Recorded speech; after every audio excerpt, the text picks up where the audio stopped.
Hello दोस्तों, कैसे हैं आप। मैं हूं सत्यन और स्वागत है आपका हमारे यूट्यूब चैनल एग्ज़ाम प्रिपेयर तैयारी जीत की।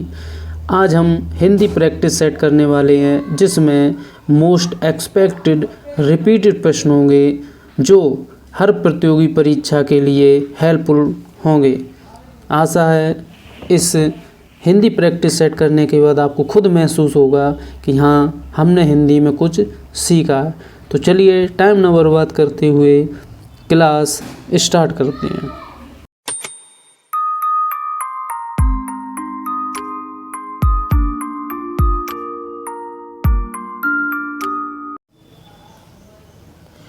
तो आज का हमारा पहला क्वेश्चन है, राम ने कहा कि मैं घर जाऊंगा। तो इस वाक्य में घर जाऊंगा कौन सा वाक्य है? पहला संज्ञा उपवाक्य, दूसरा ऑप्शन विशेषण उपवाक्य, तीसरा ऑप्शन क्रिया विशेषण उपवाक्य, चौथा ऑप्शन क्रिया उपवाक्य। बताएंगे सभी लोग, सभी भाई बहन बताएंगे कौन सा इसमें आंसर सही होने वाला है। तो राइट आंसर की बात करें, राइट आंसर हो जाएगा हमारा इसमें डी। कौन सा हो जाएगा? डी। राम ने कहा कि मैं घर जाऊंगा। तो मैं घर जाऊंगा कौन सा वाक्य है? मतलब इस वाक्य में जो घर जाऊंगा ये कौन सा उपवाक्य है? तो हमारा यहाँ पे हो जाएगा क्रिया उपवाक्य। ठीक है, कौन सा हो जाएगा? क्रिया उपवाक्य। चलते हैं अगले क्वेश्चन पर। अगला क्वेश्चन है हमारा, इलाहाबाद में बोली जाने वाली बोली है। बहुत बढ़िया क्वेश्चन। ये हिंदी में ऐसे क्वेश्चन रखे, कोई भी आपका एग्ज़ाम हो, चाहे वो यूपी ट्रिपल एससी हो, यूपी टेट हो, सिपाही, दरोगा, कोई भी एग्ज़ाम हो, सभी एग्ज़ामों में आपको ये क्वेश्चन देखने को मिल जाएंगे। ठीक है, तो अगला क्वेश्चन हमारा है कि इलाहाबाद में बोली जाने वाली बोली है ब्रज बोली, अवधी बोली, खड़ी बोली, भोजपुरी बोली। कौन सी बोली बोली जाती है इलाहाबाद में? तो यहाँ पे राइट आंसर हमारा हो जाएगा बी। कौन सा हो जाएगा? बी। देखिए, इलाहाबाद में बोली जाने वाली बोली अवधी है। अब यह जो भाषा है ना, विशेष रूप से मध्यकाल में प्रचलन में थी और इसकी जो पहली कृति है ना वो मुल्ला दाऊद द्वारा कब 1379 में रचित चंदाइन 1379 में उन्होंने अवधी में चंदाइन लिखी और इसे क्या कहा? इसे लोर के नाम से भी जाना जाता है। किसे? अवधी भाषा को। ठीक है, चलेंगे अगले क्वेश्चन। तो हमारा राइट आंसर हो जाएगा बी। चलते हैं अगले क्वेश्चन पर।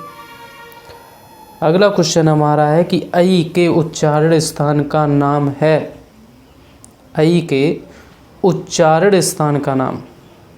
बहुत ही बढ़िया क्वेश्चन लेके आया हूँ, हर टॉपिक को कवर करते हुए बताएंगे सभी भाई बहन। ऐ के उच्चारण स्थान कौन सा है?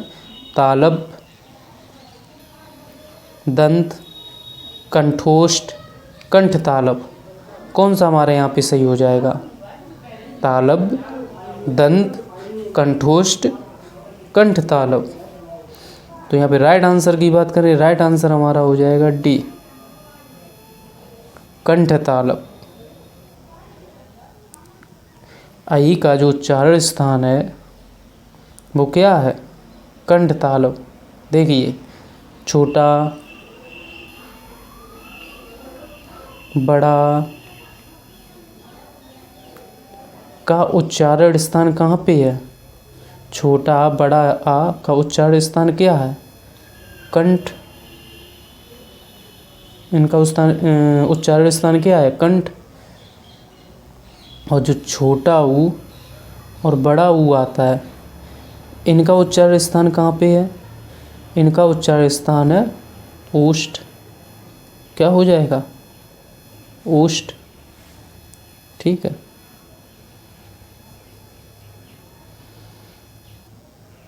अब ये जो उच्चारण स्थान है, ये जो उच्चारण स्थान है, ये क्या याद करने पड़ते हैं। ठीक है, चलते हैं अगले क्वेश्चन पर। तो यहाँ पे राइट आंसर हमारा कौन सा था? डी। ठीक है, अगला क्वेश्चन है। अगला क्वेश्चन कह रहा है कि उड्डयन का संधि विच्छेद। बहुत बढ़िया क्वेश्चन, बहुत ही बढ़िया क्वेश्चन यहाँ पर है कि उड्डयन का संधि विच्छेद क्या होगा? उत प्लस डयन, दूसरा ऑप्शन उड प्लस डयन, तीसरा ऑप्शन उत प्लस अयण, चौथा ऑप्शन उद प्लस अयण। बताएंगे सभी भाई बहन कौन सा हमारा यहाँ पे सही हो जाएगा। और यहाँ पर ये उत में थोड़ा डैश हो जाएगा, उत प्लस डयन। ठीक है, कौन सा यहाँ पे हमारा राइट आंसर हो जाएगा? तो राइट आंसर की बात करें, राइट आंसर हो जाएगा हमारा पहला, उत प्लस डयन। और ये भी बताना है ये कौन सी संधि है, कौन सी संधि हो जाएगी यहाँ पे? व्यंजन संधि। देखिए कैसे, जब ता या दा, ता या दा के बाद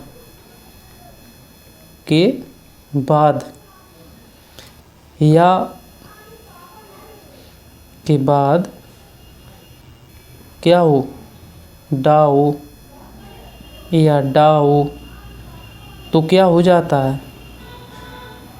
तो ता या दा हो जाता है। तो ता या दा के स्थान पर डा हो जाता है।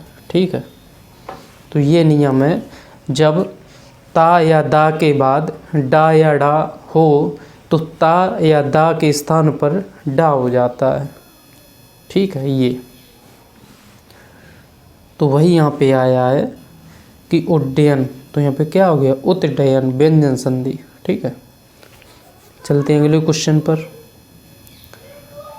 अगला क्वेश्चन कह रहा है कि चूरन किस प्रकार का शब्द है? हमारा अगला क्वेश्चन है कि चूरन किस प्रकार का शब्द है? तत्सम, तत्सम, तद्भव, देशज, तद्भव।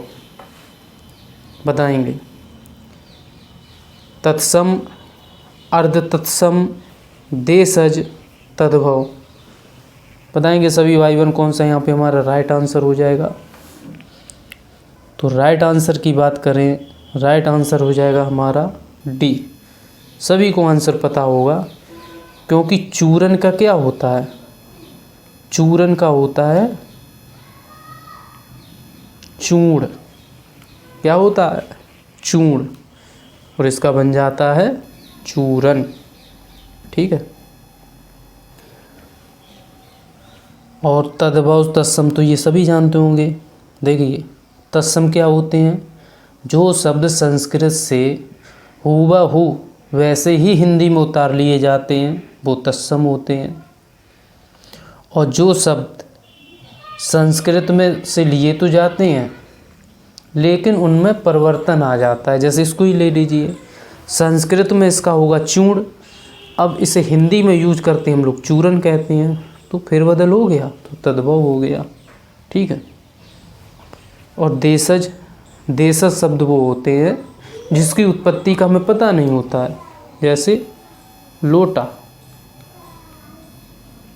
किवाड़, तो ये कैसे शब्द हैं? देशज शब्द हैं। ठीक है, चलते हैं अगले क्वेश्चन पर। अगला क्वेश्चन है हमारा कि चौकड़ी भूल जाना। चौकड़ी भूल जाना मुहावरे का अर्थ है रहा ना सूझना, दूसरा ऑप्शन बराबर बात बदलना, तीसरा पीछा छुड़वाना, और चौथा ढांढस बंधाना। बताएंगे। रहा ना सूझना, बराबर बात बदलना, पीछा छुड़ाना, ढांढस बनाना। बताएंगे सभी भाई बहन कौन सा यहाँ पे हमारा राइट आंसर हो जाएगा। तो राइट आंसर की बात करें, राइट आंसर हमारा हो जाएगा पहला, चौकड़ी भूल जाने मुहावरे का अर्थ है राह ना सूझना। क्या है? राह ना सूझना। और जबकि ये जो है ढांढस बनाना, इसका क्या हो जाएगा? साहस देना। जब कोई घटना घट जाती है तो कहते हैं कि ढांढस बनाना चाहिए, तो यहाँ पे क्या अर्थ हो जाएगा? साहस देना चाहिए किसी व्यक्ति को। और यहाँ इसका जो चौकड़ी भूल जाना, इसका आंसर हो जाएगा हमारा राह ना सूझना। चलते हैं अगले क्वेश्चन पर। अगला क्वेश्चन हमारा है कि वैमनस्य का विलोम शब्द। बहुत बढ़िया क्वेश्चन। वैमनस्य का विलोम शब्द। ऐसे ही क्वेश्चन आते हैं, दिखने में तो सरल लगते हैं बट हमें आंसर नहीं सूझता। तो बताएंगे सभी भाई बहन कौन सा यहाँ पे राइट आंसर होना चाहिए। वैमनस्य का विलोम शब्द बेमनस्य, सौमनस्य, सुमनस्य, अपमनस्य। तो यहाँ पे राइट आंसर की बात करें, राइट आंसर हमारा हो जाएगा बी। कौन हो जाएगा? बी, सौमनस्य। सभी कैसे हैं? सभी गलत है और शेष सभी कैसे गलत है। वैमनस्य का जो विलोम शब्द हो जाएगा वो सौमनस्य हो जाएगा। ठीक है, चलते हैं अगले क्वेश्चन पर। अगला क्वेश्चन है हमारा कि जिस दूल्हा तस बनी बराता, कहावत का अर्थ बताना है। जिस दूल्हा तस बनी बराता, कहावत का अर्थ बताना है। पहला, अपनी योग्यता से अधिक बातें करना। दूसरा, जैसे खुद वैसे साथी। तीसरा, किसी की चाल को अच्छी तरह जानना। चौथा, अच्छे बुरे को एक समझना। बताएंगे सभी भाई बहन कौन सा यहाँ पर राइट आंसर होना चाहिए। और राइट आंसर की बात करें, राइट आंसर हमारा हो जाएगा बी। कौन सा हो जाएगा? बी। जिस दूल्हा तस बनी बराता। यहाँ जिस नहीं, यहाँ पे जस होना चाहिए। जिस दूल्हा तस बनी बराता। ठीक है, तो इसका जो राइट आंसर हो जाएगा वो हो जाएगा बी, जैसे खुद वैसे साथी। ठीक है, चलेंगे अगले क्वेश्चन पर। अगला क्वेश्चन है हमारा, जो धरती छोड़कर जन्मता है। छोड़कर नहीं, या फोड़कर होना चाहिए, यहाँ पे गलत है। छोड़कर नहीं, यहाँ पर फोड़कर होना चाहिए। ठीक है, क्या होना चाहिए? फोड़कर।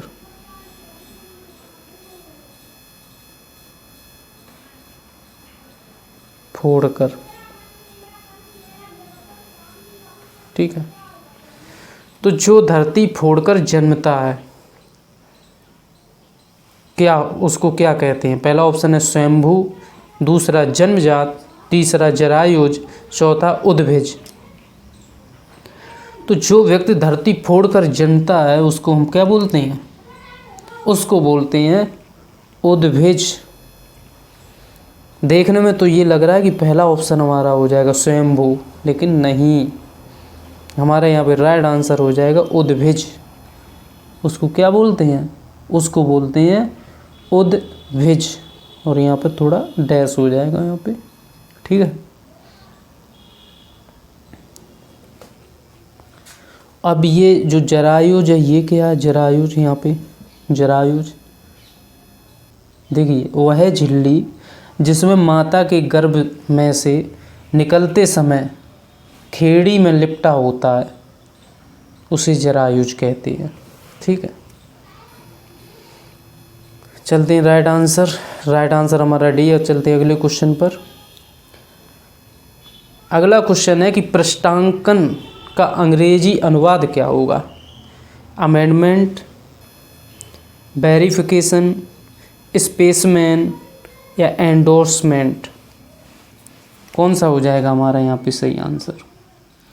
तो सही आंसर हमारा हो जाएगा यहाँ पर टी, एंडोर्समेंट। पृष्ठांकन का अंग्रेजी अनुवाद एंडोर्समेंट। ठीक है, चलते हैं अगले क्वेश्चन पर। अगला क्वेश्चन है कि इनमें से मूक अनेक आर्थिक शब्द कौन सा नहीं है?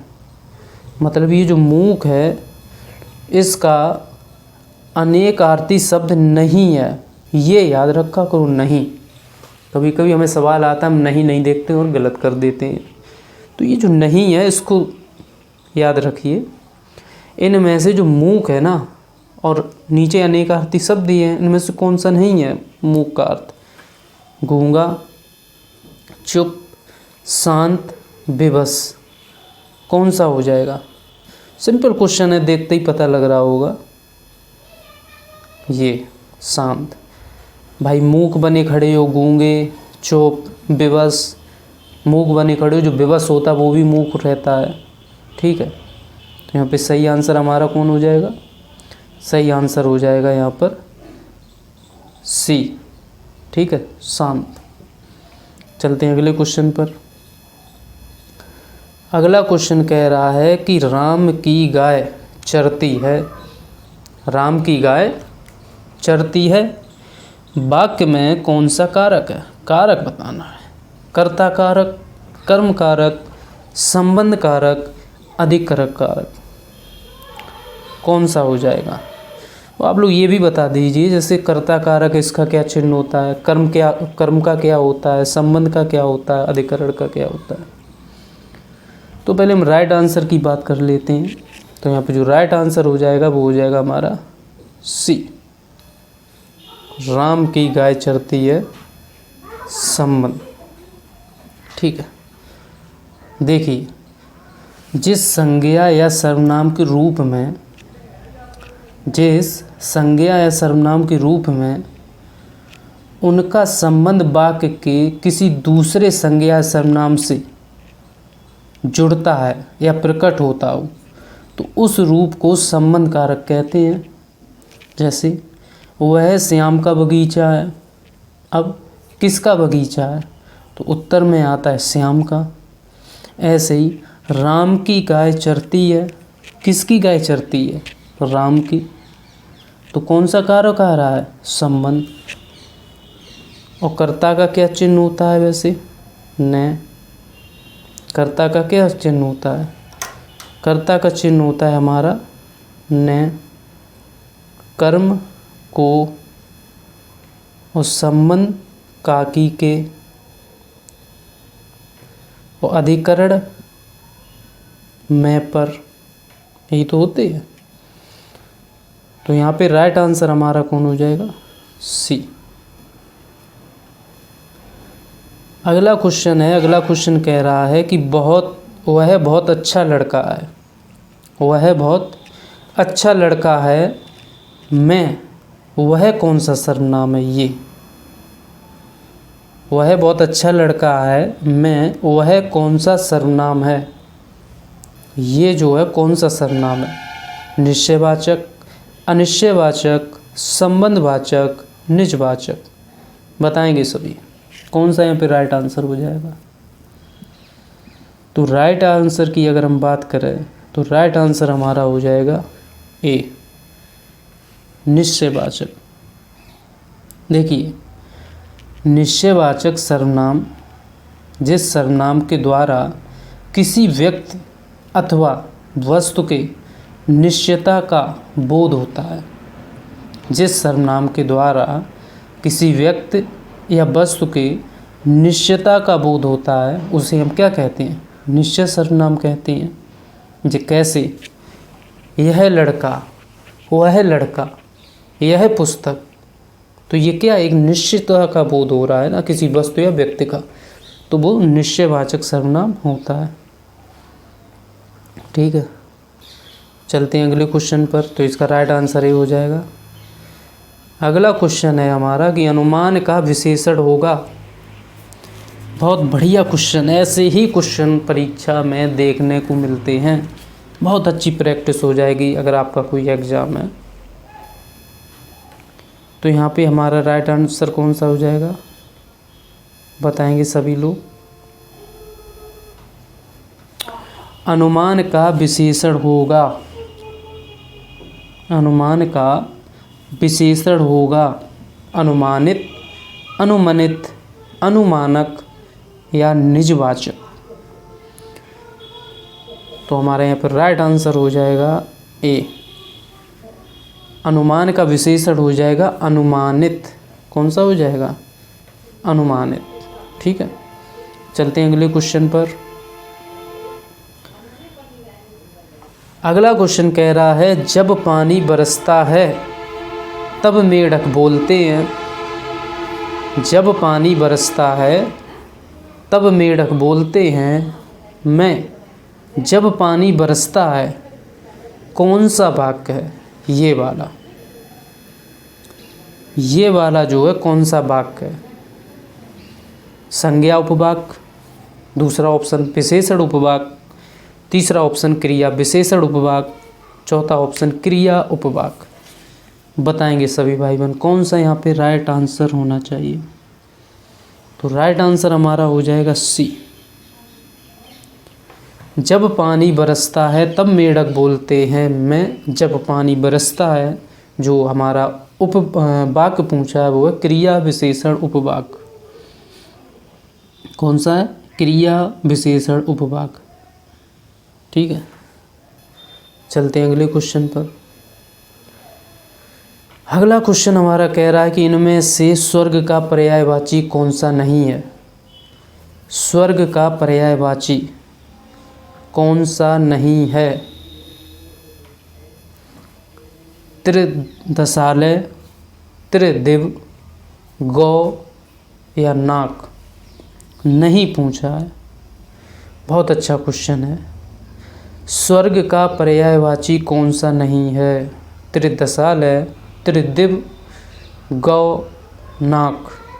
तो यहाँ पे हमारा राइट आंसर हो जाएगा, राइट आंसर की बात करें बी।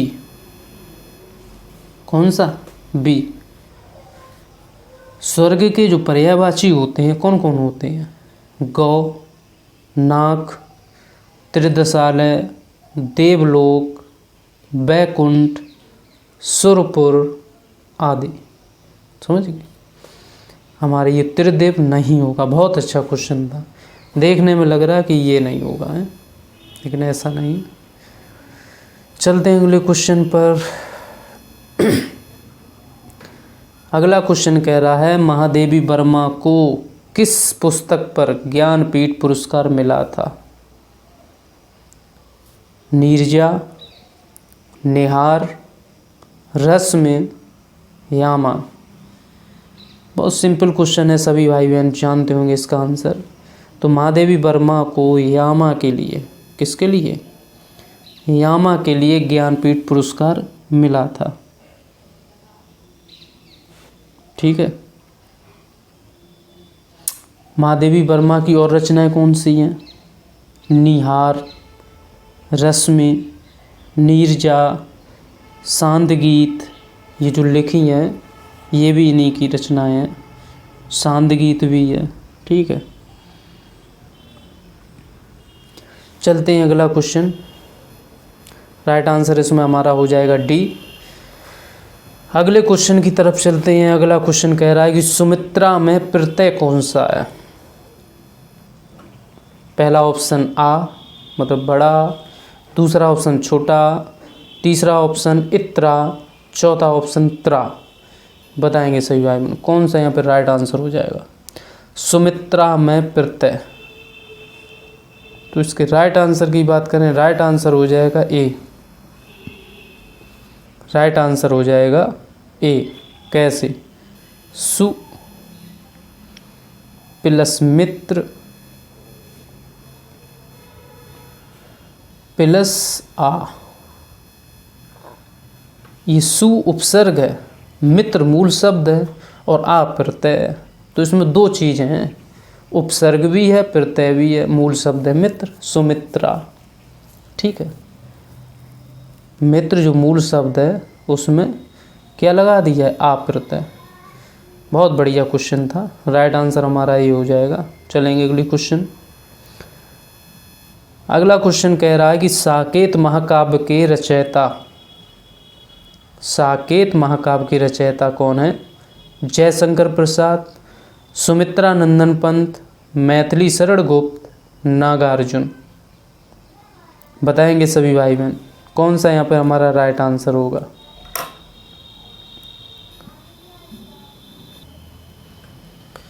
तो यहाँ पे राइट आंसर कौन सा हो जाएगा? साकेत महाकाव्य के रचयिता जयशंकर प्रसाद, सुमित्रानंदन पंत, मैथिली शरण गुप्त, नागार्जुन। तो राइट आंसर हमारा हो जाएगा यहाँ पर सी। कौन सा हो जाएगा? सी, मैथिली शरण गुप्त। देखिए मैथिली शरण गुप्त का उपनाम पता है क्या है? रसिकेंद्र। रसिकेंद्र।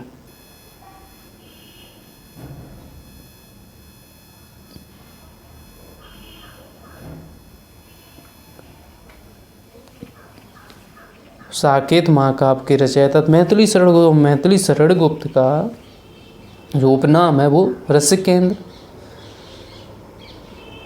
देखिए और मैथिली शरण गुप्त जी ने अपने अनहद हिंदी गीत नाटक में भारत के राष्ट्रीय आंदोलन के सामाजिक पक्ष को चित्रित किया था और इसी से ये व्याख्यात हो गए थे, व्याख्याकित हो गए थे, फेमस हो गए थे। ठीक है, तो हमारा इसका राइट आंसर हो जाएगा सी।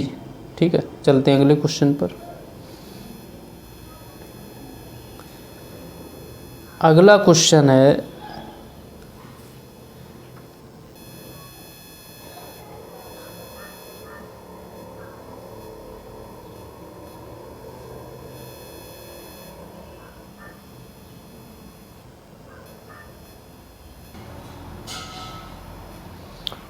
अगला क्वेश्चन है हमारा कि जो कवि लोकप्रिय होता है उसका सम्मान सभी करते हैं। इस वाक्य का सरल वाक्य, सिंपल सेंटेंस बताना है। तो पहला है जो कवि होते हैं वे लोकप्रिय होते हैं। दूसरा, लोकप्रिय कवि का सम्मान सभी करते हैं। तीसरा ऑप्शन, कवि लोकप्रिय होते हैं और सम्मानित होते हैं। चौथा ऑप्शन, कवि लोकप्रिय होते हैं इसलिए सम्मानित होते हैं। बताएंगे सभी लोग कौन सा हमारा राइट आंसर इसमें हो जाएगा। तो राइट आंसर की बात करें, राइट आंसर हो जाएगा हमारा बी। जो कवि लोकप्रिय होता है उसका सम्मान सभी करते हैं। कौन सा वाक्य होगा? संप्रति वाक्य का सरल वाक्य होगा। ठीक है, कि इसमें क्या होता है कि एक ही उद्देश्य और एक ही विधेय वाले वाक्य को क्या सरल वाक्य कहते हैं। इसमें एक ही उद्देश्य है और एक ही विधेय है। ठीक है, उद्देश्य किसे कहते हैं? उद्देश्य कर्म को कहते हैं। उद्देश्य किसे कहते हैं? उद्देश्य कर्ता को कहते हैं और विधेय को कर्म कहते हैं। ठीक है, तो इसके राइट आंसर की बात करें बी। चलते हैं अगले क्वेश्चन पर। अगला क्वेश्चन कह रहा है हमारा कि सरासर में कौन सा समास है। बहुत बढ़िया क्वेश्चन। सरासर में कौन सा समास है? द्वंद्व समास, द्विगुण समास, अव्ययीभाव समास, तत्पुरुष समास। बताएंगे सभी लोग कौन सा यहाँ पर हो जाएगा राइट आंसर। तो राइट आंसर की बात करें, राइट आंसर हो जाएगा हमारा सी। कौन सा हो जाएगा? सी, अव्ययीभाव। सरासर,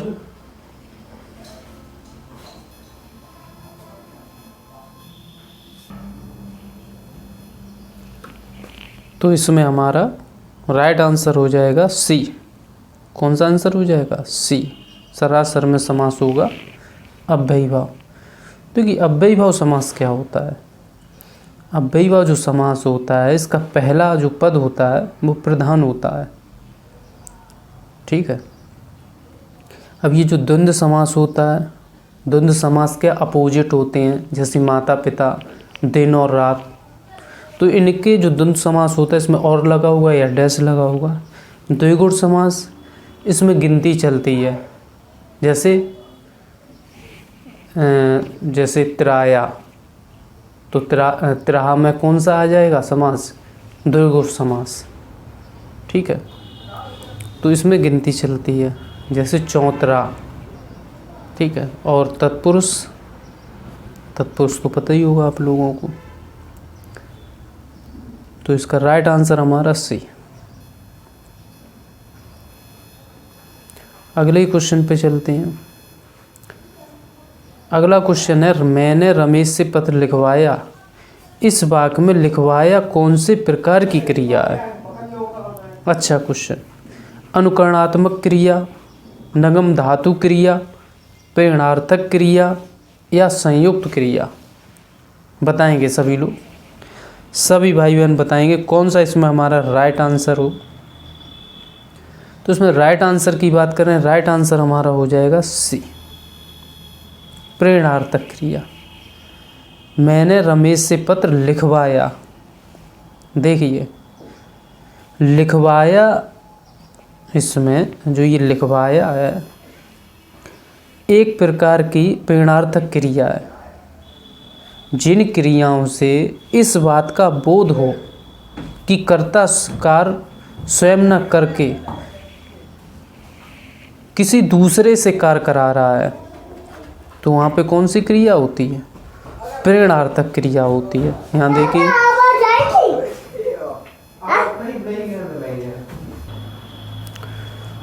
मैंने रमेश से पत्र लिखवाया, तो यहाँ पर क्या कर्ता स्वयं ना कार्य कर दूसरे से कार्य करवा रहा है। तो प्रेरणार्थक क्रिया में कर्ता स्वयं ना कार्य करके दूसरे से कार्य करवाता है, वे प्रेरणार्थक क्रिया कहलाती हैं। जैसे और भी उदाहरण देख लो, उठवाना, चलवाना, लिखवाना, जलवाना। और जो क्रियाएं संज्ञा या विशेषण से बनती हैं, जो क्रियाएं संज्ञा या विशेषण से बनती हैं, नाम धातु क्रियाएं कहलाती हैं। जैसे हाथ से हथियाना, बात से बतियाना, लात से लतियाना, गरम से गरमाना, शर्म से शर्माना। तो ये सब क्या हैं? ये नाम धातु क्रियाएं हैं जो संज्ञा या विशेषण से बन रही हैं। इसी तरह जो क्रियाएं दो या अधिक धातुओं के मेल से बनती हैं उन्हें संयुक्त क्रियाएं कहती हैं। जैसे बेच लेना, काम करना, बुला लेना, मार देना। तो आप इसमें देखें मार प्लस देना, मार देना, तो ये संयुक्त क्रिया है। और अनुकरणात्मक क्रिया कौन सी होती हैं? अनुकरणात्मक क्रिया कौन सी होती है? तो हमारा पहला ऑप्शन है यहाँ पर ये नगम धातु नहीं, यहाँ पे नाम धातु होगी। क्या होगी? नाम धातु। तो नाम धातु क्रिया हमने आपको बताई दी। अनुकरणात्मक क्रिया कौन सी होती है? तो जो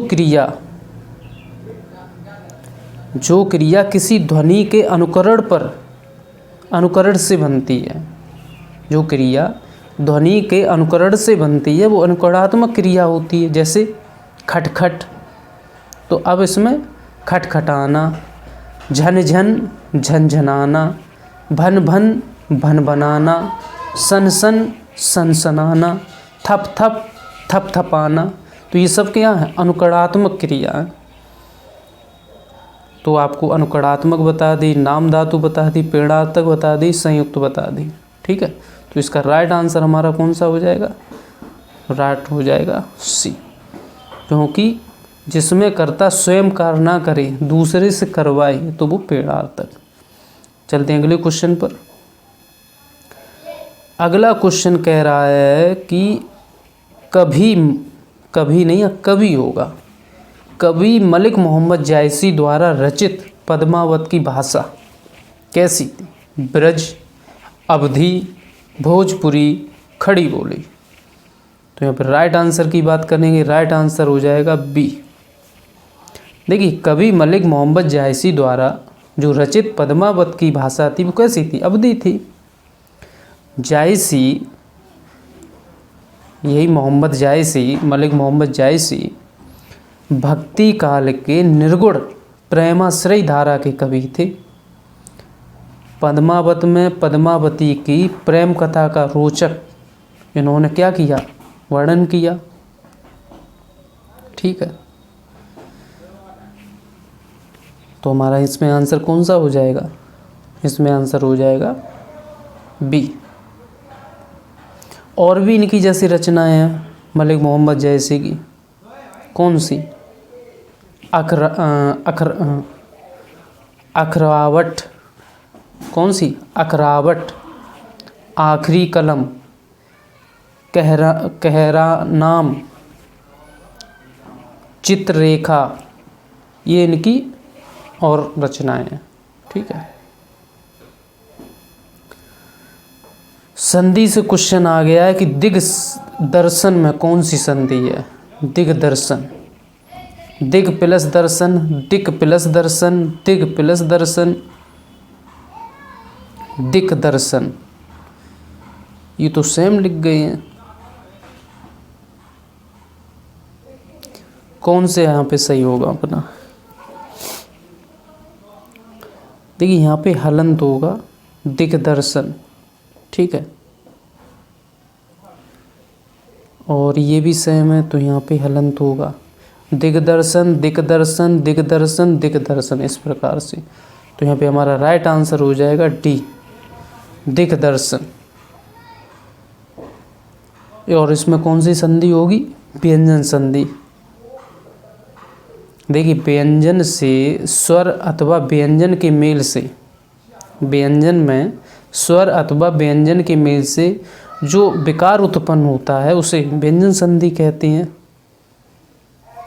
ठीक है, अब ये दिग्दर्शन कैसे बना है, जैसे का, चा, टा, ता, पा, इन अक्षरों के बाद किसी वर्ग का तृतीय चतुर्वर्ण आ जाए। तृतीय चतुर्वर्ण मतलब साड़ी पढ़ी होगी आपने, जैसे यहाँ पे होती है कचट तप, ये होता है खचट तप, ये होता है गजड़ दप, का, चा, टा, ता, पा, इस प्रकार से होती हैं। खा, छा, ठा, था, यहाँ होती गा, जा, डा, इस प्रकार से। तो ये साड़ी जो होती है, तो इस साड़ी में वही बता रहा है कि कौन सा तीसरा या चौथा, ये यहाँ तीसरा, इसके बाद चौथा आएगा, या रा ला वा, ये आए किसके बाद, का, चा, टा, तप के बाद। तो यहाँ का के बाद ता वर्ग का तीसरा वर्ग, का के बाद ता वर्ग का तीसरा वर्ग, दा आने के कारण का क्या हो जाता है, गा हो जाता है। तो दिक दर्शन, तो यहाँ पे हमारा आंसर हो जाए दिक दर्शन।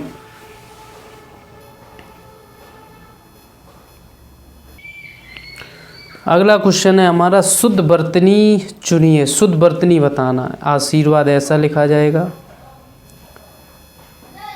आशीर्वाद ऐसा लिखा जाएगा, ऐसा लिखा जाएगा, ऐसा लिखा जाएगा, या ऐसा लिखा जाएगा। बताइए कौन सा सही आंसर होगा। तो इसमें हमारा जो आशीर्वाद लिखा जाएगा, कैसा लिखा जाएगा, इस प्रकार, आशीर्वाद। ठीक है, चलते हैं अगले क्वेश्चन पर। तो ये था हमारे वीडियो का आखिरी क्वेश्चन। अगर वीडियो पसंद आई हो तो दोस्तों के साथ शेयर करें, लाइक करें, और चैनल पे नए आए हों तो सब्सक्राइब करें। जय हिंद, जय भारत।